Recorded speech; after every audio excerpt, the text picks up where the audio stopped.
খুশি কিছু বল। হ্যালো বন্ধুরা, তো আমরা শেষমেশ সমস্ত জায়গায় ঘোরার পর আমরা ফাইনালি চলে এসেছি নদীর ধার। তো আমাদের সমস্ত বন্ধু বান্ধবীরা আছে, তো আপনারা দেখে নিন কে কে আছে। এটা হচ্ছে অন্বেষা, এটা হচ্ছে নীলম, আর এটা একটা বোন, নামটা বলে দে। আর এইটা হচ্ছে আপনাদের মানে প্রিয় বাসন্তী।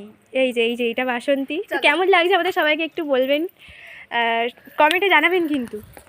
এখন একটা ইউটিউবার মানে ইনস্টাগ্রামে ব্লগ করে এখন রিলস বানাচ্ছে, আর বাকি বন্ধুগুলো এইদিকে এগোচ্ছে আর মাঝখানে রয়ে গেছি আমি। রিলস বানা থাক, বানা বানা বানা। এখন চলে এসেছি ফাইনালি, আমরা অনেক দূর চলে এসেছি। আর বাকি বন্ধুরা চলো দেখাই, এই যে বাকি সদস্য যাদেরকে নিয়ে এখন নদীর ধার যাচ্ছি আমরা, তাই তো? পাগলি কে পাগলি? ও সবাই, অনেকে দেখছে আমাদের দিকে।